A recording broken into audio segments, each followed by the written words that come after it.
Hello,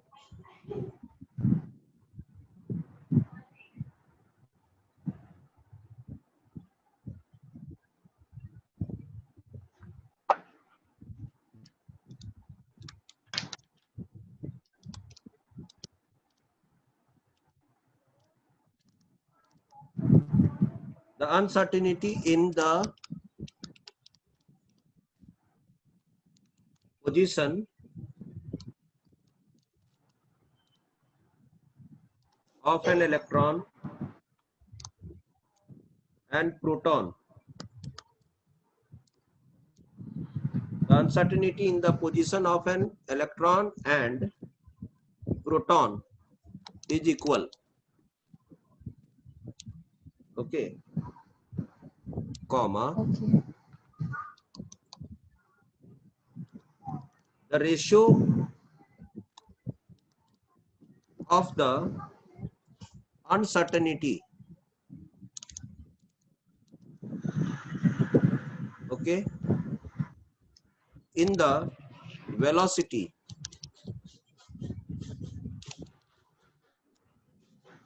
of an electron and proton is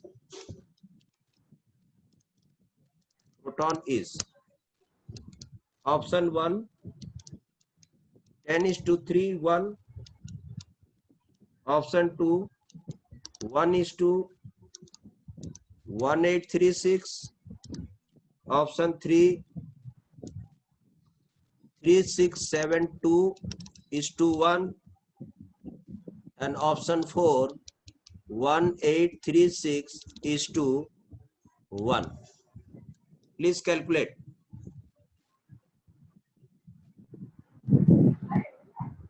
The uncertainty. बहुत आराम से इस प्रश्न को उत्तर दीजिएगा, बहुत अच्छे से खेलिएगा इस क्वेश्चन को बेटा, ठीक है। अनसर्टिनिटी ऑफ पोजीशन इलेक्ट्रॉन का और प्रोटॉन का बोला इक्वल है। मान लीजिए ऐसे इक्वल होता नहीं है, लेकिन मान लीजिए कि दोनों का अनसर्टिनिटी बराबर है, तो उनके वेलोसिटी में जो अनसर्टिनिटी आएगा बेटा, उसका रेशियो क्या होगा, उसका रेशियो क्या आएगा।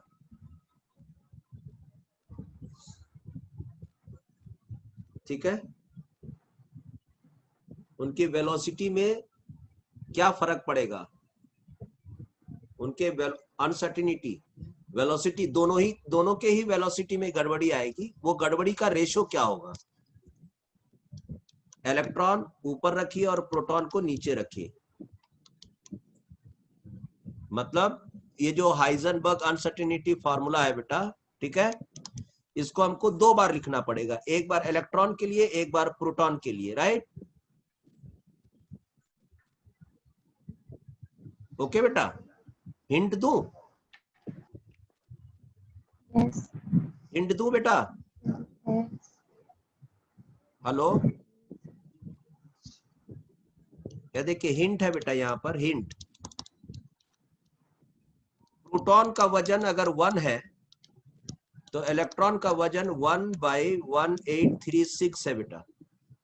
इलेक्ट्रॉन का वजन प्रोटॉन से इतना टाइम्स कम होता है बेटा, ये हिंट है। अब बनाइए, देखिए कौन बनाता है, अपने आप बनाइए, अपने दिमाग से बनाइए।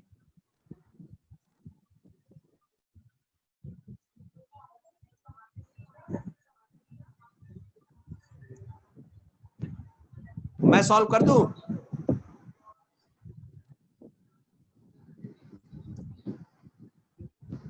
मैं सॉल्व करूं बेटा,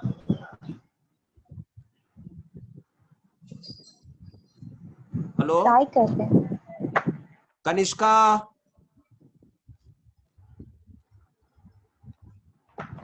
अनामिका, सर ट्राई करते हैं। ओके पहले ट्राई करो बेटा, ट्राई करो, एकदम पूरा ट्राई करिए, टेंशन मत लीजिए, ट्राई करिए। देखिए सारा इंफॉर्मेशन आपके पास है, सब कुछ है, अब आपको क्या करना है वो देखिए।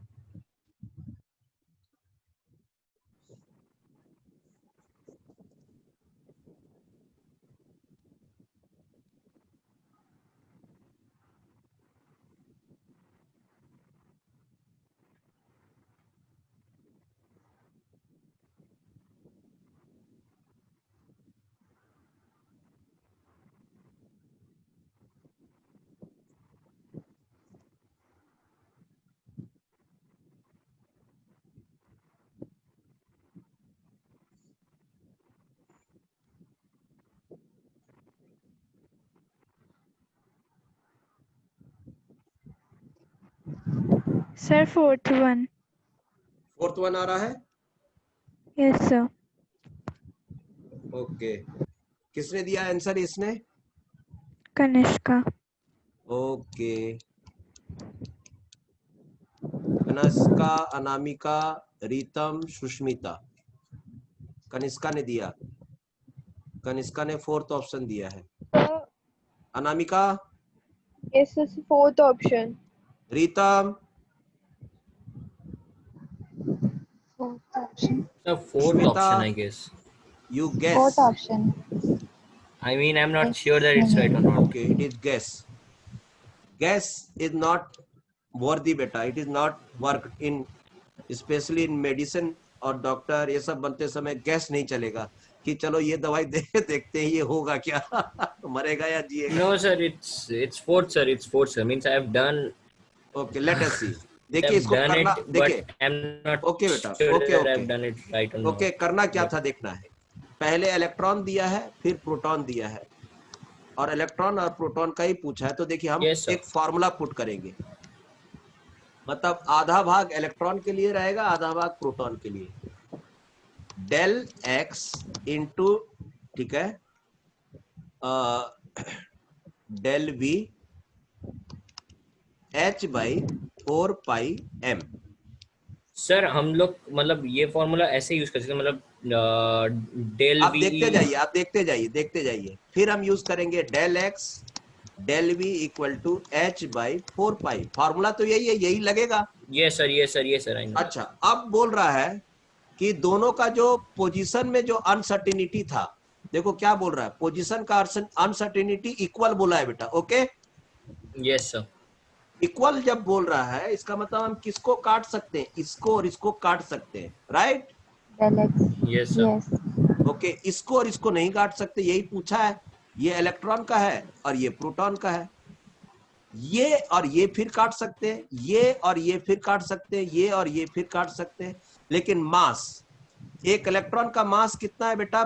प्रोटॉन का मास है 1, लेकिन इसका मास है 1/1836 कंपेयर टू प्रोटॉन बेटा। Okay,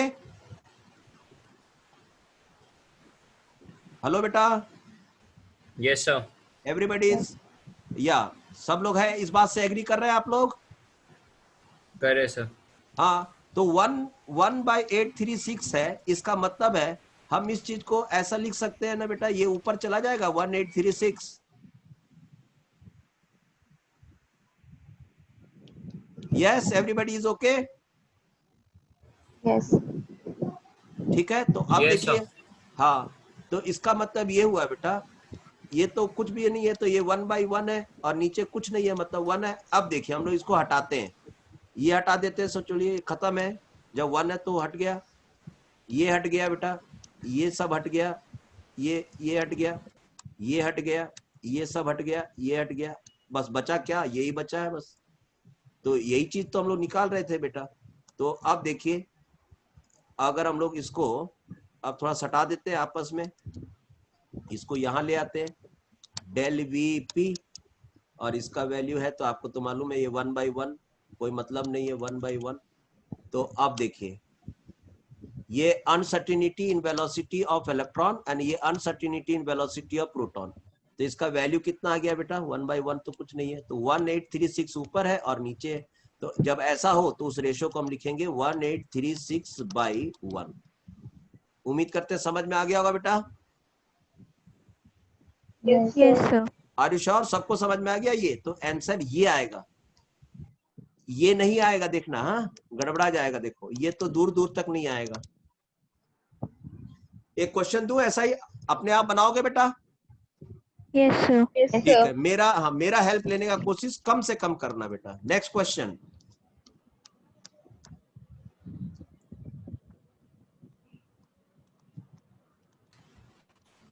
a ball of mass 200 gram is moving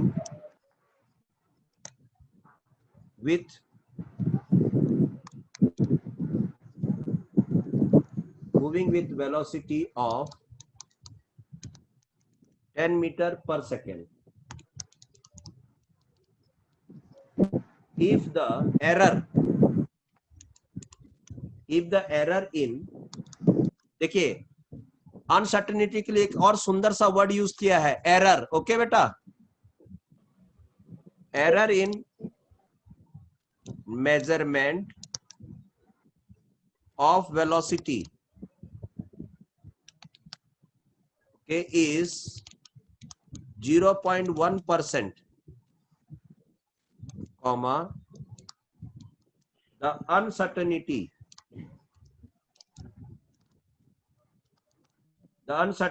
in its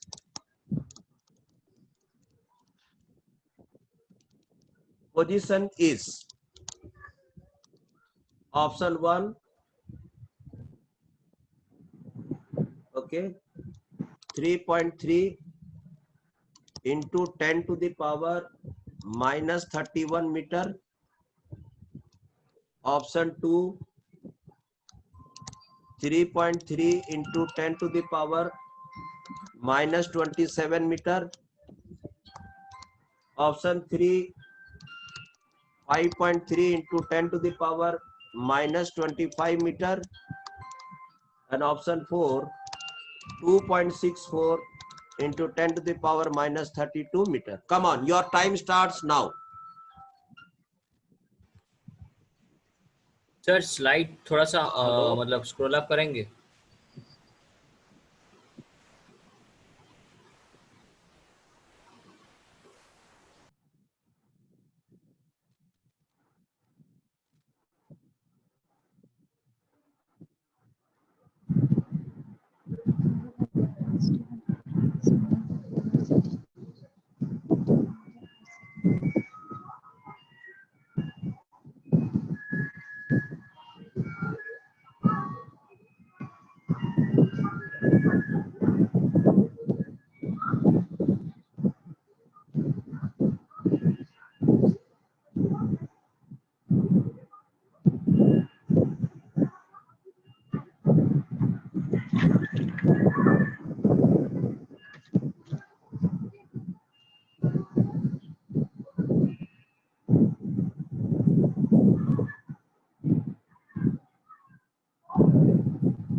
बहुत अच्छे से खेलिएगा इस क्वेश्चन को,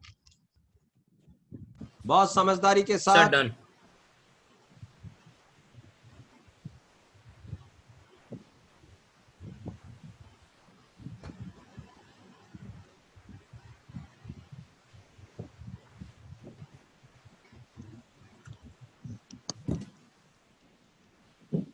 कनिष्का, अनामिका, सुष्मिता, रीतम. रीतम तेरा ऑप्शन? सर बताए. हाँ, तुम्हारा ऑप्शन बताओ. सर ऑप्शन 4 होगा sir, 2.64 into 10 to the power minus 32 meter. Let us see. Sushmita, Anamika, Kanishka.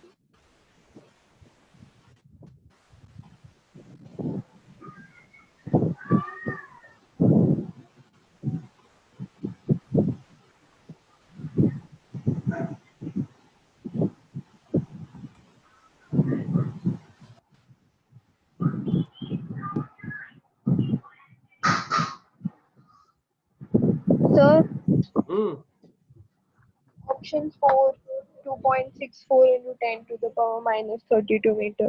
Anamika का आंसर है ये. Yes, sir. Okay. Kanishka?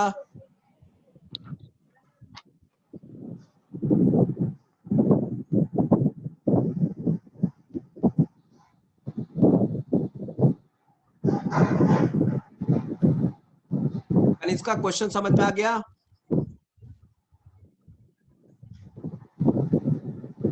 Yes, sir.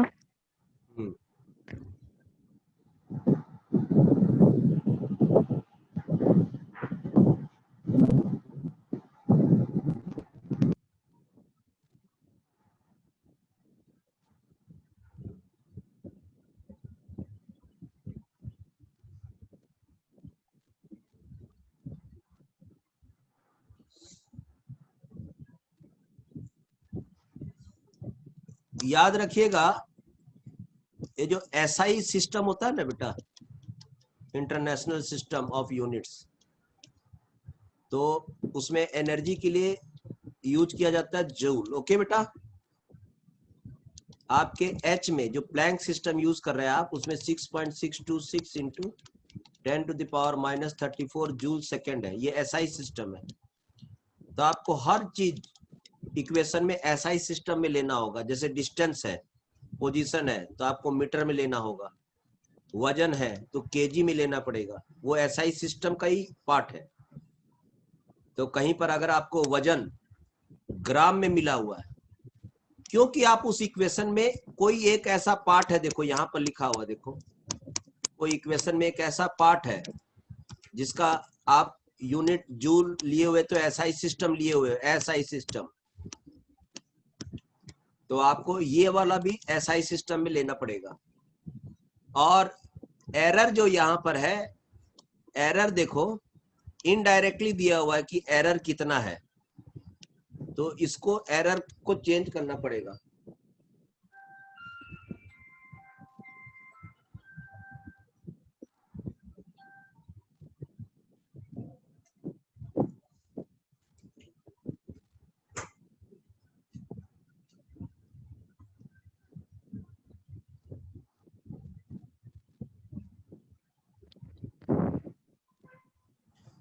चलिए मैं आगे बढ़ूं, तो अब देखो फोर्थ। फोर्थ आ रहा है, कनिष्का का भी फोर्थ आया। ओके, देखिए देखो बेटा, मास 200 ग्राम दिया है, मतलब केजी कितना दिया है, आप इसको 1000 से डिवाइड कर दो तो केजी में आ जाएगा। कारण समझ में आ रहा है हम क्यों केजी में चेंज कर रहे हैं? कारण समझ में आया? क्योंकि उस जो इक्वेशन में जो आप H यूज कर रहे हैं उसमें कहीं ना कहीं जूल है, तो ये आ जाएगा बेटा, ये और ये कट गया, तो 2 डिवाइडेड बाई 10, मतलब एक्चुअली ये 0.2 kg दिया हुआ है। एरर कैसे दिया हुआ है? तो डायरेक्टली नहीं दिया हुआ है, वो बोल रहा है 0.1% ऑफ 10 मीटर। तो इसको भी थोड़ा चेक कर लो, कट जाएगा। 0.1/10 का मतलब होता है 0.01 मीटर पर सेकेंड। चलो दोनों वैल्यू मिल गया, ठीक है। तो हमको पोजीशन में निकालने बोला है, तो ये किसका वैल्यू है बेटा? ये वाला वैल्यू ये है डेल V का, और ये आपको M का वैल्यू दे दिया। M का मैंने कहा था कि क्वेश्चन में del X into del V equal to H/4πm। तो देखो इस बार ये क्वेश्चन आपसे पूछा है डेल X, इसका वैल्यू दे दिया है बेटा, इसका वैल्यू दे दिया है, इसका वैल्यू हमें नोन है 6.626। आप कैलकुलेटर का भी इस्तेमाल कर सकते हो। जूल सेकेंड, 4 पाई का वैल्यू 3.14, m का वैल्यू कितना है बेटा? 0.2 kg, ठीक है। और इसका वैल्यू कितना है बेटा? 0.01। क्वेश्चन अभी निकाल लिया, इनडायरेक्टली दिया था लेकिन आपने निकाल लिया बस। तो डेल x अगर आपको निकालना है तो 6.626 इंटू 10⁻⁻34 डिवाइडेड बाई 0.01, ये वाला वैल्यू को हम इधर ले आए, इंटू 4 पहले से था, 3.14 था यहाँ पर और 0.2 था। बस इसको थोड़ा सा सॉल्व कर लेना है बेटा, इसको अच्छे से सॉल्व कर लेना है, ठीक है। सॉल्व करो बेटा सभी लोग एक बार। सुष्मिता इसको सॉल्व करो बेटा, एक बार इसको यहाँ नीचे वाले को मल्टीप्लाई कर लो, मतलब मल्टीप्लाई करके अलग से लिख लो। 6.626 इंटू 10⁻⁻34, ये इसको चारों को मल्टीप्लाई करो बेटा। कैलकुलेटर का इस्तेमाल कर लीजिए आप।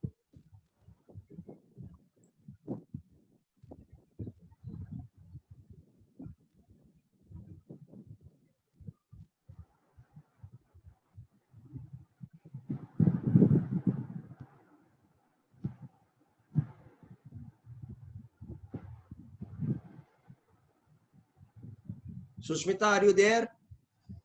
Yes, I am multiplying. 0.01 into 4 into 3.14 into 0.2, तो इसका वैल्यू आ जा रहा है 0.025। ओके, और अब इसको आप एज इट इज रहने दो बेटा, इसको डिवाइड कर लो एक बार। अभी कैलकुलेटर से कर लीजिए, बाद में जब होमवर्क मिलेगा तो आप उसको बाय हैंड मैनुअल प्रैक्टिस करिएगा तो थोड़ा स्पीड बढ़ जाएगा आप लोग का। फिर कंप्यूटर को साफ कर लीजिए और फिर से 6.626 को 0.025 से डिवाइड करिए।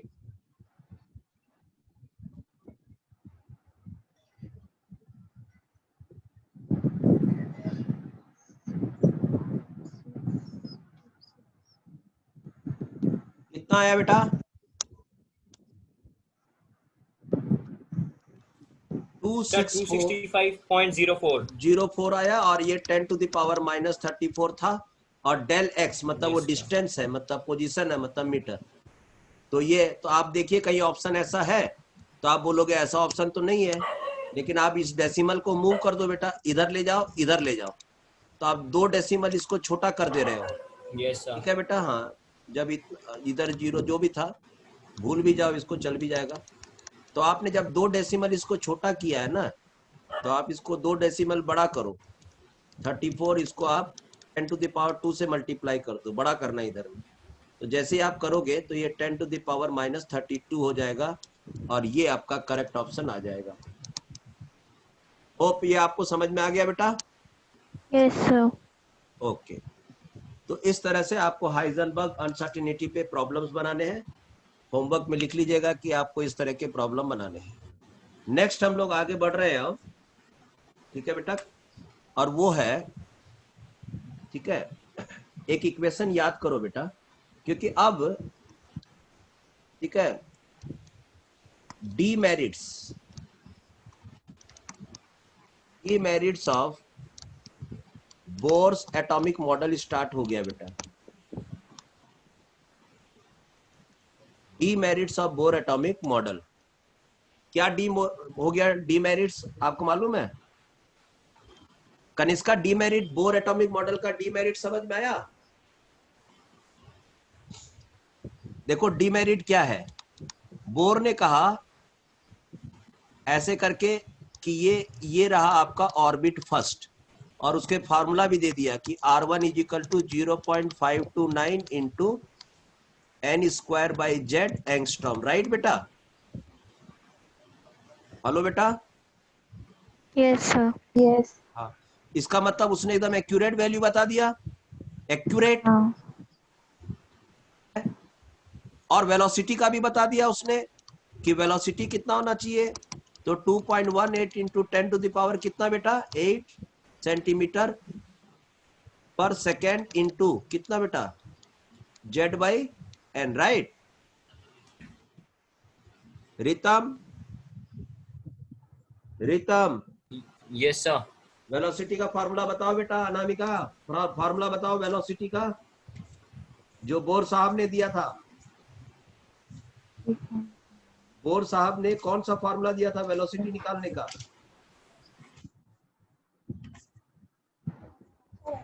एक बार रिकॉल करो।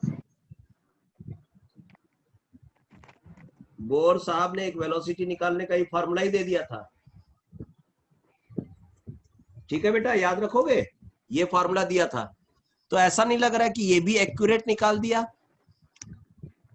ये भी एक्यूरेट निकाल दिया, लेकिन हाइजेनबर्ग क्या बोला, दोनों को एक्यूरेट निकाल पाओगे बेटा एट ए टाइम? नहीं। No sir.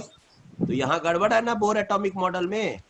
तो यहाँ पर गड़बड़ी आ गई बोर एटॉमिक मॉडल में कि उसने ये निकाल के तो दे दिया। तो कुछ हद तक तो सही है, लेकिन 100% सही नहीं है सच्चाई में। तो यहाँ पर बोर एटॉमिक मॉडल मार खा गया। क्यों? क्योंकि उसने इलेक्ट्रॉन को ऐसा सोचा कि वो इलेक्ट्रॉन ऐसे सर्कुलर ऑर्बिट्स में घूम रहा है, सर्कुलर ऑर्बिट में। लेकिन उसको अब डी ब्रोगली ने बता दिया कि इलेक्ट्रॉन तो वेव है, तो वो तो ऐसे चलेगा भाई, और जब ऐसा चलेगा तो कहीं पर आर कम होगा, कहीं पर थोड़ा सा आर ज्यादा होगा, कहीं फिर थोड़ा कम होगा। Are you getting my point? Yes sir. Yes. इसका मतलब हाँ, आर फिक्स नहीं है बेटा। आर देखो, इस ऐसा नहीं लग रहा है कि इस रेंज में रहेगा बेटा, थोड़ा इधर थोड़ा उधर, कभी इधर कभी इधर, कभी खुशी कभी गम। Are you getting my point? Yes, sir. Kanishka समझ में आया बेटा? Yes, sir. Anamika? Yes, sir. Okay, तो ये प्रॉब्लम था बोर्स एटॉमिक मॉडल में। उसको क्या यूज करना चाहिए था? एक्यूरेट यूज करना चाहिए था या प्रोबेबिलिटी टर्म यूज करना चाहिए था? Probability. Sir, या probability. he should use probability term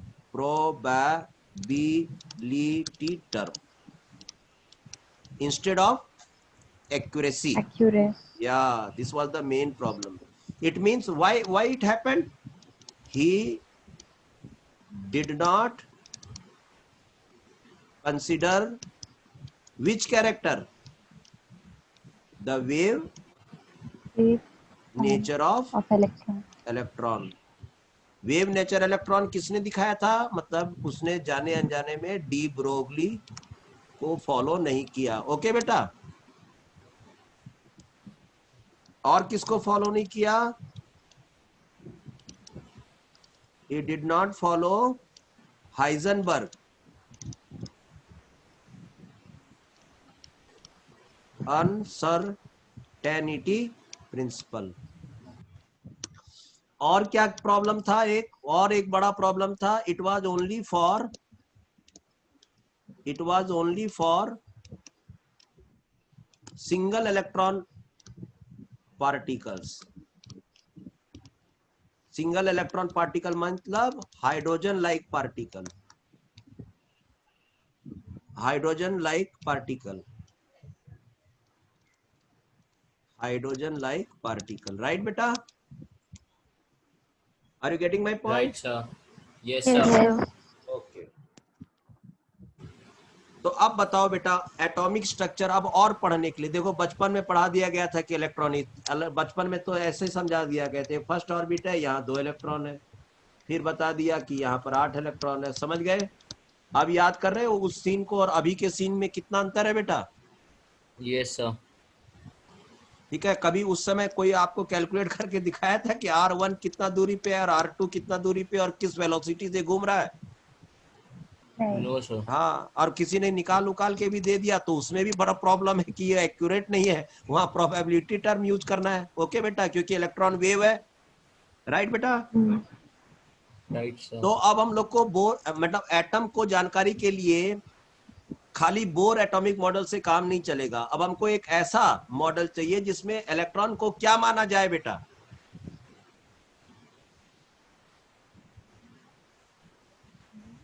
electron को क्या मानकर आगे बढ़ा जाना चाहिए? Sir, wave.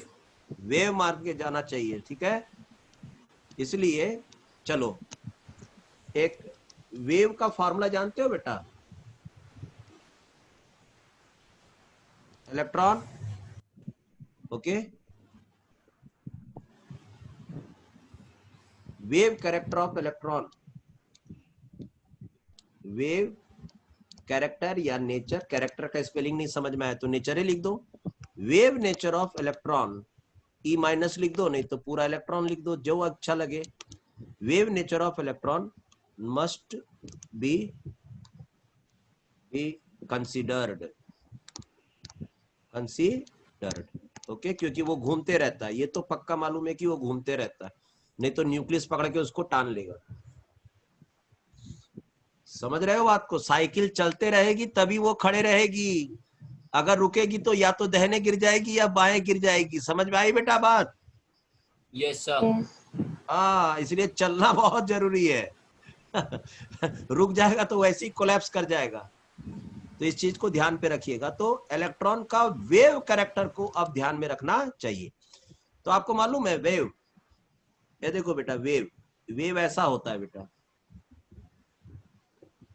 इस तरह की जब जो मोशन में जो चीजें चले उसको वेव कहते हैं। और इस पोजीशन को क्या कहते हैं बेटा? Crest. Kanishka, Yes, are you sir. there? Yes, sir. हाँ बेटा, ये जो क्लास अगर एंड हो जाएगा ना, हेलो बेटा, Yes, sir.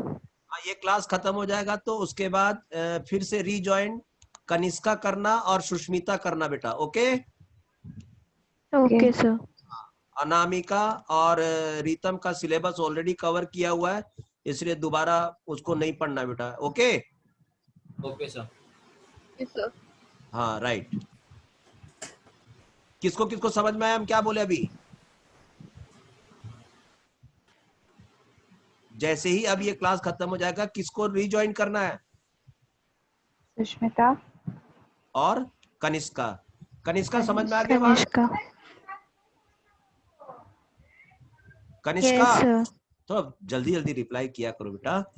अब देखो इस वेव में ये वाला जो डिस्टेंस है ना, ये Yes, वाला sir. डिस्टेंस, ये वाला डिस्टेंस को बेटा एम्पलीट्यूड कहते हैं, एम्पलीट्यूड। सवाल है तो इस डिस्टेंस को क्या कहते हैं बेटा? ये वाला डिस्टेंस को क्या कहेंगे, या ये वाला डिस्टेंस को, ये जो येलो कलर वाला डिस्टेंस है, इसको फिर क्या कहेंगे? ये तो ठीक है, जो लार्जेस्ट जो डिस्प्लेसमेंट है फ्रॉम द मेन लाइन, उसको हम लोग एम्पलीट्यूड कहते हैं बेटा। ये सब एम्पलीट्यूड है, एम्पलीट्यूड, राइट। ये सब जो है एम्पलीट्यूड है, ये सब एम्पलीट्यूड है, एम्पलीट्यूड। लेकिन उसके बगल बगल वाला लाइन को क्या कहेंगे बेटा? किसी ने सोचा आज तक? हेलो, नहीं। No idea? No sir. अच्छा, आपको मालूम है अगर ये मान लेते हैं एक्स डायरेक्शन है बेटा, x direction, x axis, x axis, ऐसा नहीं लग रहा कि एक्स ऐसे जैसे जैसे एक्स बढ़ेगा ये येलो लाइन पहले तो थोड़ा सा बड़ा होगा, फिर वो क्रेस्ट तक चला जाएगा, मतलब एक बार एम्पलीट्यूड बन जाएगा, फिर छोटा होने लगेगा, फिर ऐसे नेगेटिव आने लगेगा, फिर बड़ा हो जाएगा, फिर छोटा होने लगेगा। समझ में आ रहा कुछ? Yes sir. Yes sir. हाँ, तो मैं देखो, मैं एक दूसरे, सोचो ये तुम लोग के पास में एक कंप्यूटर है और उसमें एक पॉइंट चल रहा है बेटा, तो तुम लोग को उसके हिसाब से बोलना पड़ेगा उसमें, मतलब बढ़ रहा है बढ़ रहा है बढ़ रहा है, और जैसे ही एम्पलीट्यूड आ जाएगा मतलब बोल देना एम्पलीट्यूड, फिर घट रहा है घट रहा है घट रहा है, फिर बढ़ रहा है बढ़ रहा है बढ़ रहा है, फिर यहाँ आते आते एम्पलीट्यूड, फिर घट रहा है घट रहा है घट रहा है घट रहा है, ठीक है, फिर ऐसे ऐसे, फिर बढ़ रहा है बढ़ रहा है, फिर एम्पलीट्यूड, फिर घट रहा है घट रहा है, ऐसे बोलना बेटा, ओके। चलाऊं मैं इस? Okay sir. हाँ देखो मैं चला रहा हूँ, देखो ग्रीन कलर से चला रहा हूँ। 1 2 3 स्टार्ट। बढ़ रहा है बढ़ रहा है बढ़ रहा है बढ़ रहा है, एम्पलीट्यूड फिर घट रहा है, बढ़ रहा है बढ़ रहा है बढ़ रहा है, एम्पलीट्यूड अभी समझ में आ रहा है बेटा? हेलो, घट रहा है। Yes sir. हाँ, ये मतलब एक्स एक्सिस में जाएंगे तो ये वाला जो डिस्टेंस है बेटा, एक्चुअली तो एक साइंटिस्ट का नाम था, एक साइंटिस्ट का नाम था, उसका नाम था स्क्रोडिंजर। हेलो बेटा, क्या नाम था बेटा? Yes sir. स्क्रोडिंजर। कोई स्क्रोडिंजर बोलते हैं, कोई सोरिंजर बोलते हैं, ठीक है, जैसी जिसकी श्रद्धा अपने हिसाब से बोल डालते हैं, ठीक है, लेकिन सोरिंजर बोलते हैं, स्क्रोडिंजर बोलते हैं, ठीक है। तो उसने ना एक टर्म दिया बेटा, एक खोज खाज के लेके आया टर्म, ये वाला लाइन को उसने क्या बोला मालूम? ये सब लाइन को उसने, इस लाइन को एक अच्छे से सिंबल के साथ एक्सप्रेस किया। आपको जानना है कि वो सिंबल क्या था? Yes sir. एक बहुत सुंदर सा, डरना नहीं है, ऐसे सिंबल से डिनोट किया बेटा, राइट? ओके बेटा। और इस सिंबल का नाम क्या रखा मालूम है? Sai, PSI, okay, P silent रहता है। सबको समझ में आ गया क्या बोल रहे हैं? यस। ठीक है, साई Yes, क्या है sir. बताओ तो, साई क्या है? तो वो ये जो जब वेव चलता है तो जो डिस्प्लेसमेंट डेवलप करता है उसको कहते हैं, और जब मैक्सिमम चला जाता है तो उसको हम क्या कहते हैं बेटा? एम्पलीट्यूड। एम्पलीट्यूड। हाँ, तो साई को एक्स से देखो कितनी खूबसूरती से उन्होंने बताया। उसने कहा कि इलेक्ट्रॉन अगर एक वेव है तो वो इस कैरेक्टर को फॉलो करेगा, psi is equal to a sine, sine word use किया क्योंकि एंगल वेंगल इस्तेमाल हो रहा है, 2 पाई, ओके, एक्स, क्योंकि वो एक्स से रिलेटेड है, एक्स बढ़ने से वो बढ़ रहा है घट रहा है, अभी आप खुद बोले, तो एक्स पे डिपेंडेंट है, ठीक है, एंड क्योंकि ये जो वेव के जैसे चल रहा है तो इसमें एक वेव लेंथ है बेटा, वेव लेंथ, इसका वेव लेंथ है। इस पॉइंट से इस पॉइंट की दूरी को हम वेव लेंथ बोलेंगे। यहां से टा करके यहां तक चला तो ये पूरा एक वेव लेंथ माना जाता है। ओके बेटा, ओके। Okay sir. Okay. हाँ, तो ये वेव लेंथ पे भी डिपेंड करता है। तो उसने बोला कि आज से इलेक्ट्रॉन को ये समझा जाना चाहिए, और उसने कहा, अरे कहाँ चला गया, अरे साई इज इक्वल टू बोलो ए साइन 2 पाई एक्स बाई वाट लैम्डा। सबसे रिलेट कर दिया कि नहीं बेटा? और साई, साई क्या है बेटा? ये किसी इलेक्ट्रॉन के लिए यूज किया गया है। Okay, yes sir. और हाँ, साई को कुछ लोग ऐसे भी बोलते हैं वेव फंक्शन, वेव फंक्शन बोल सकते हो, नहीं तो displacement of the wave when it is moving toward x direction, क्योंकि आपने एक्स लिया है।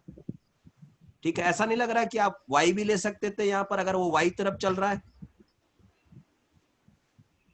अगर बेटा हमको ऐसा लिखना पड़ता, ऐसा लिखना पड़ता, ये इलेक्ट्रॉन है और वाई डायरेक्शन में चल रहा है, तो एंगल फार्मूला क्या बनता है बेटा? बोलो जल्दी, बोलो जल्दी बोलो, टाइम नहीं है। A sin 2 pi y by lambda.